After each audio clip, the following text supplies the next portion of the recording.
record. It's resetting and record. Hello, everybody. Welcome to the Stewart Buzz. My name is Chris. Introduce yourself. My name is David Sanchez. David Sanchez. Nice Italian name. By the way, you've been coming to our store for quite some time, and you have an interesting ability, in my opinion. Very cool knowledge on sound healing. I want to kind of pick your brain on that a little bit, because you always have the newest gadgets and everything seems to be really cool. So why don't you inform me on how you got started with this whole sound healing thing? Actually, when I was 16, I had the urge to use tuning forks, but it seemed to go away. And the urge went away, or the tuning forks? The urge went away. Okay. I put it in my back pocket, let's say. Okay, I can understand that. And as I got older and we were celebrating, my wife just got a second gig teaching yoga. Mm. We went to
Where does urge take you?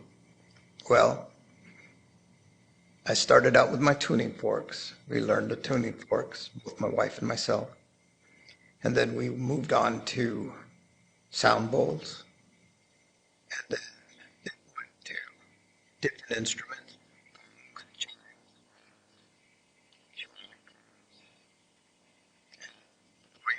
No rain sticks, huh? Yes, rain sticks, didgeridoos. Didgeridoos. Were you able to play that? No. They're not that easy. No, they're not that easy. I could produce small amounts of sound out of them, but not like some of these people who are very talented. I can produce small amounts of sounds out of myself too, but it probably wouldn't work in sound healing. But from what I hear, like to me, you're the way I look at you is like you're the master of the sound healing. And Kaylee, as you probably know, has a full set of those bowls now. Yes, I know. Not only that, but you know that amazing thing that you gave her? Yes. She has this awesome stand that she got. Did you see the stand, or do you know what it's about? Or? I haven't seen her stand yet, but it is extremely cool. Yeah. And I'm assuming the way it's set up, it was made for that, which is like, she was like all about it. Like, I don't care if anybody shows up, I'm doing this. And she had them all in front of her and all excited.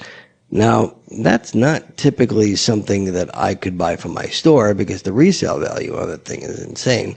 But they're like polished beyond polished. The most beautiful things I've seen. And you have a set of those, don't you? Yes. I have a little bit larger set than she has. And size doesn't always matter, by the way. But so How does sound healing work, and does it have to do with the water in your body? Because we are, what, 90% water around 70, there? 70%. 70%? Yeah. If you take one of these bowls and you put it near a glass of water, it should actually make the water kind of ripple. So just think about that, of us being a glass of 70% water, and then you putting the sound bowls near us, or in an acoustic place like this with very high ceilings and everything. I would assume that it would be amazing. I really do want to do a podcast while she's doing the sound healing, but I would have to get, permission from everybody for them to be filmed. So I'm not sure they want to do that. But what do you think the benefits are, and how far do the benefits go? I think all the benefits could be unlimited. It depends on each individual, on their perspective, and how much they're open to it. How often do you do this? Lately, twice, 3 times a week. And you do this in the yoga studio? Some yoga studios, I've been doing a lot of private sessions. Now, how do you do the private sessions? Do they come to your house? Do you go to theirs? How does that work? Well, I've done several at my house, but a lot of times I'll go to their house and we set up the place, and we usually talk before, talk about intent, talk about breathing. Great. So I just want to throw in, breath work is actually very important, even if you're not doing sound healing. So breath work, period. I mean, me being a martial artist, breath work was a very important thing in the martial arts. It's a very important thing in just meditation, and also with sound healing. I have seen people actually fall asleep in sound healing, wake up totally energized. Sometimes, though, I don't know if you've ever come across this, but sometimes people feel a little bit sick afterwards for some reason. I don't know why. I've heard that. sometimes I've really never run into anything like that, but it depends on the energy they bring in too. Correct. Because with the vibration, what we're doing is we're stirring up all the energy centers. And by stirring up the energy centers, sometimes if they don't release everything, then it could cause discomfort. So you clearly believe in chakras. Energy points, yes. See how he corrected me there? But listen, you're the master about this. You want to talk about psychic mediumship? I'll go one-on-one on you, but I can't do that with the sound dealing part of it. You're the dude to talk to about this. So if you were to do a one-on-one, you find out what's ailing them. Are they suffering from anxieties? Do you do like an interview with them to see where they're at emotionally, and then make your decision on exactly what frequencies that you're going to put out? Um, These are pretty good questions I'm going up with. yeah, pretty good question. Sometimes it's intuition, Okay. because the way it was you really don't.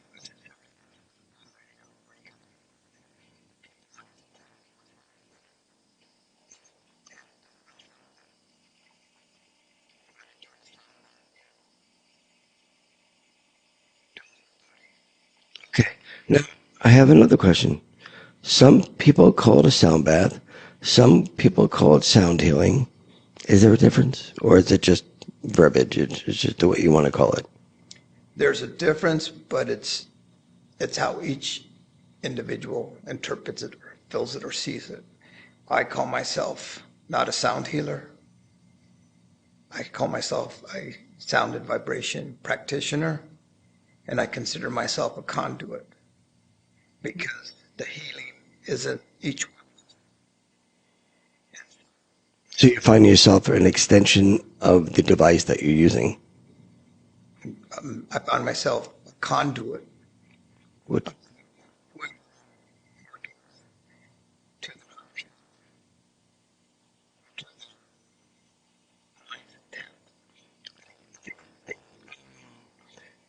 the coincidence, and of course nothing is a coincidence, but I read the same way. I am a conduit. I am being told something. I relay that message. You're being told something. You relay it in a different way. I relay it with words. You relay it with sound. But believe it or not, it all intertwines. This whole metaphysical world intertwines, and people do not realize also Reiki intertwines with that as well. It is healing from a divine source for a conduit. You're a conduit. It comes down to you, and you do the healing. Same thing with sound healing. Same thing with I do. Now, don't you find that to be a coincidence that it all seems to be coming from a divine source, right? A higher power. So for all of you skeptics, think about that. What is the common denominator here? It is the higher power. And honestly, I believe that we do not have control over the higher power. It just leads us to go to where we need to go. Do you agree with that? Yes, I consider that energy or the higher power the fascia of the universe that holds Okay. everything together. Now, you come into my store with all sorts of toys. Some of them electronic, some of them, I don't know. He just has like really cool stuff. And a little pissed at him that Kaylee got that thing and I did not. I would have loved to have that. It's just a cool sounding device. Do you know the name of it? Does it have a name? It's manufactured by a company called Treewood out of Tennessee, and it's a bar chime. A bar chime. Bar as in mean, give me a shot of alcohol? No. Okay. So it's on a bar. It's like sort of a wooden bar, I'm assuming. Yes, but each chime is a solid bar of metal Right. that has a specific tune to it Due to its length? due to its length. Okay. And when you run across it, why is somebody talking? Oh, I just got a notification on my watch that somebody's talking in my store. The store's locked. There's nobody there. I can see on my watch there is nobody there. But think about this. It's almost like, what do they call those? A xylophone? Yes. And it just reminds me of that. Could you play it like that? Like ding, ding, ding, ding. Or do you just go across and then you go down? And Because the way the instrument is constructed, it's easier just to play it because then you got too many loose right, bars of aluminum or whatever. hitting each other. Yeah. Okay. What other cool instruments do you have? You have what are they, Tibetan singing bowls? Tibetan singing bowls. Those are hammered singing bowls, or are they not hammered? They're What is the difference between that and a crystal singing bowl? Because although you can make the hammered singing bowls sing by going around, I find it a little bit more difficult to do that than the crystal singing bowls. So I'm going to ask you, I think I get more benefit out of it being tapped and then moved around the class, more so than going around on a Nepal one, a Tibetan one, versus the crystal one. The crystal one, I think, can go around and get more out of it. But do you do it both ways with the Tibetan? You can. I choose to Bang it. ring the bowl Right. and let it sing. And mind you, these particular bowls that he's speaking of, like you hit it, and it just seems to be an infinity time that this thing continues to ring. Now, there's a story behind these bowls, if I'm correct, My right? bowls, yes. And that some of the proceeds go to, is this the same? Yes, they go to the schools in Nepal where they teach women uh, ways to make money work. And they also have a children's program where they teach the children and they do meditations and they teach the children how to be Okay, better people. so say you have 200 bowls. Now, how are these made out of? Like a cast, or how? They have to make the bowls somehow. They have a forge. Is that how it works? They have a forge and they take a plank, certain size for certain bowl, and they actually have another piece of metal and they start hammering it. And there's usually 2, 3 men hammering at the same time, sticking back in the forge. And then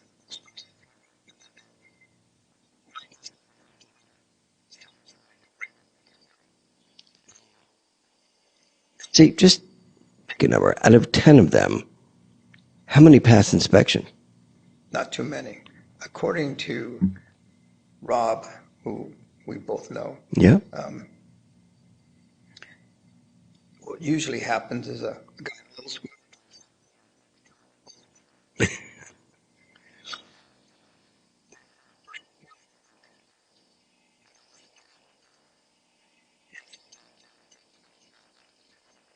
I saw a video on that. I don't know if you saw that video that he shares, but I saw a video on that, and they don't seem to have a device. I think they test these things by ear.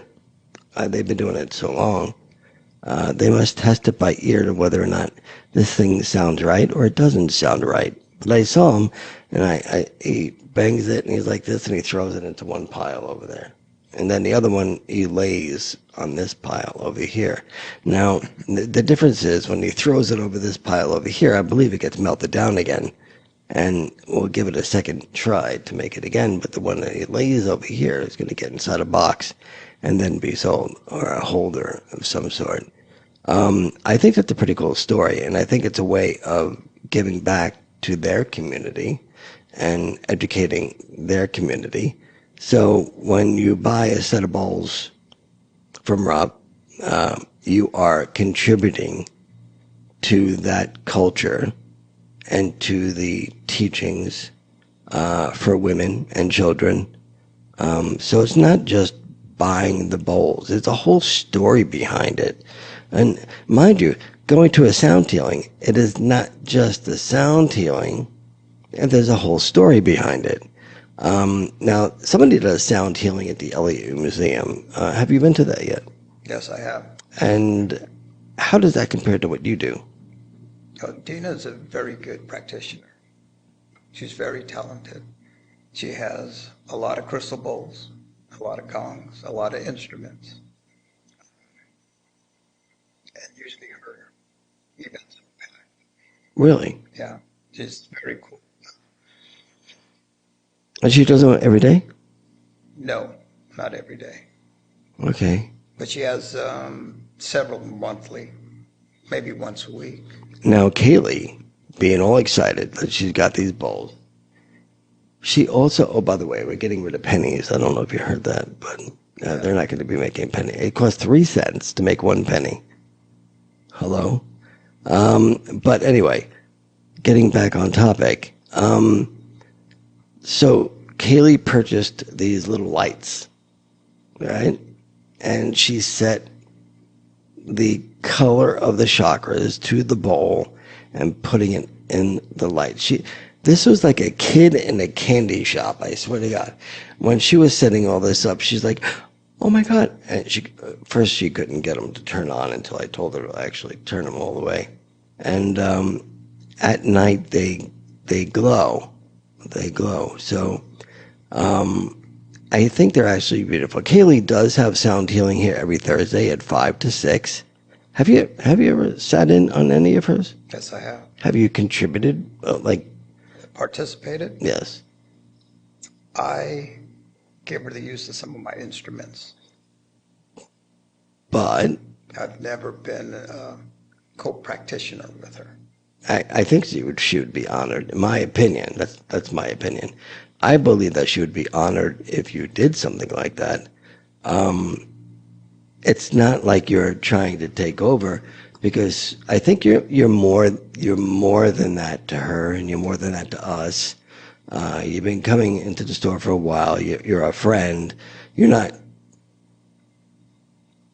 looking to take over. You're looking to share your knowledge and experience, which to me, you can't get a better mentor, you can't get a better person than somebody that is looking for absolutely nothing other than to share their knowledge and share what they have. And he comes in with, you got to see this, and this is what he does. You got to see this, and you got to see this. And we were talking about a crystal triangle at one point, and I had said to Kaylee, she got a crystal triangle, and we thought that we had him beat. Okay, like okay, we got something you don't have. Ha ha ha. Well, that didn't work.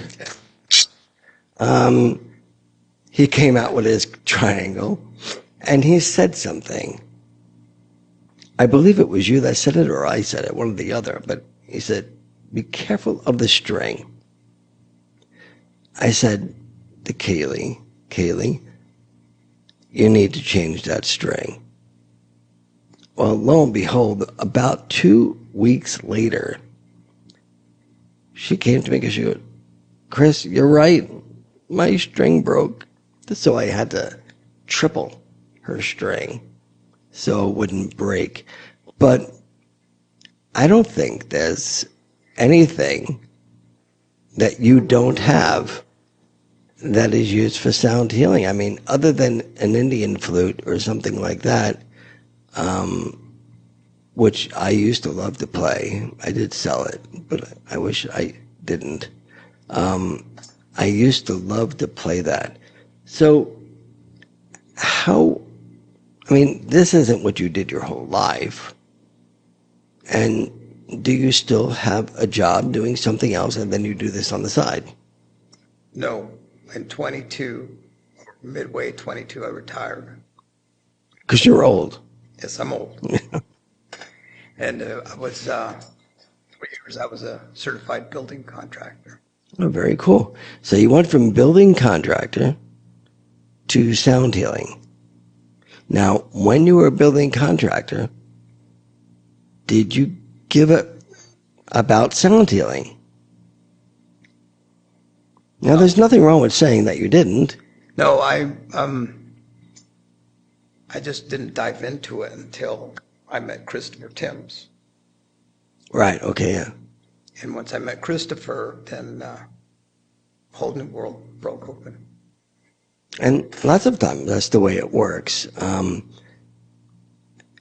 different story with me, but I mean, the sound healing part of it's really cool. I don't think Kaylee ever really anticipated her doing sound healing until I said, "Hey, why don't you do sound healing here?"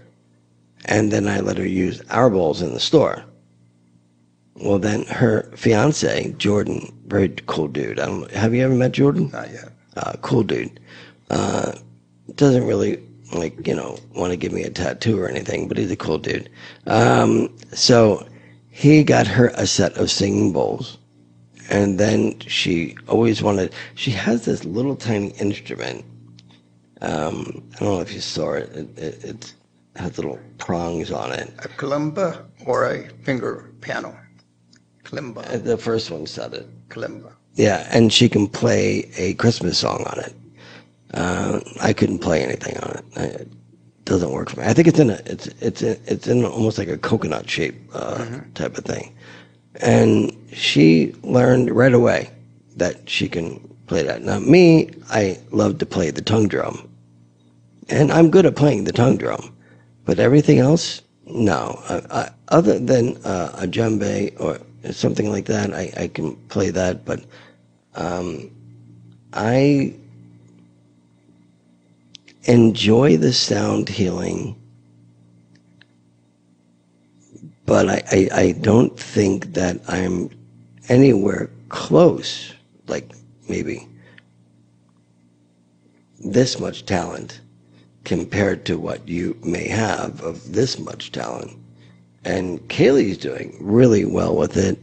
She actually, I think it calms her at the same time as she's calming others. So I find them, when I walk by, the people just to be like laying down with their eyes closed, kind of sleeping and meditating, which I think I would do the same thing.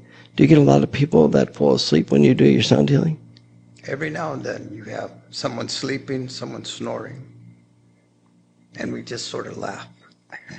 We have had a person that does Reiki. I think it's Reiki or sound healing, and I think she just kept on snoring, pretty loud too. Like, can't hear some of the sound healing going on. But any last comments that you want to bring up on sound healing that I don't know about? Which is probably a billion things, but since you happened to pull up and I was going to do a podcast anyway, I said, oh my God, I always wanted to get you in here to do a podcast about the sound healing because I think it's kind of interesting. And when I publish this, I'm going to put a thumbnail on here of the chakras and what the frequencies of the chakras are. So I'm looking forward to doing that as well. Do you have anything else you want to add? What I would add is the most important thing is mindfulness for 10. And 2 is the breath work. And number 3 would be going into stillness into the self. And actually, step aside from your thoughts and observing your thoughts as I have one more quick question here. Before you start the actual sound bath, do you do a series of meditating type of talk to calm them or to ground them? Do you do that with your voice? Yes, and it sounds just like Julio Iglesias, I think. Yeah, I'm sure it does. Isn't he dead now, or is he still alive? Is he still alive? Don't know. I don't know. We have to Google that. So, yes, some sound baths, I make it a guided meditation. Right, exactly. So I was trying to get up that word. Guided meditation. That's what Kaylee does now. She does a little form of guided meditation in the beginning. As they start to drift down, then she'll sort of, it's a segue into her sound healing that she does. So I am amazed at your expertise at it. And every time you come in, I'm expecting to see something new. And for some reason, he has to back into a spot. He can't go forward. For some reason, I have to figure that. We'll talk about that when we get to the store. All right. Well, you can see Kaylee's sound healing every Thursday at 5 o'clock till 6 o'clock every Thursday. And do you have any special days, or is there any way that somebody can get in touch with you? Well, the best way is on Facebook. I have 2. It says David Sanchez, and the other one is what we named our troop. Our troop is called A Thread Amidst the Tribes. So we are the thread.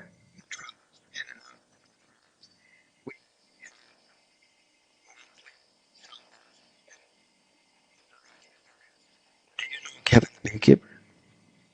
Have you ever heard of Kevin the Beekeeper? I don't. He does a lot of drum circles around this area over here. He goes to a lot of different places. I believe you guys should get together one time because he's a very cool dude. You're a very cool dude. I think both sound healing and drumming would go together really well if you really know how to drum. No, this is no joke. If you really know how to drum, you can drum to a sound healing and almost match pitches. Same thing with tongue drums, by the way. So when I did the tongue drum to the sound bowls, I can actually match the frequency of the sound bowls with my tongue drum. And it just sounds like an orchestra. It's so freaking cool because it just sounds like 50 things going on at once, but in a Simon Garfunkel type of way. So it's the only way I can say it. This, Simon and Garfunkel are two voices, but they become one. I mean, Yeah. we all, anyway, They our harmonize. ages know what we're talking about. The younger group may not know, but Google it. You'll find out. But we're going to go now. You guys have an amazing day. Say goodbye. Goodbye. Have a great day.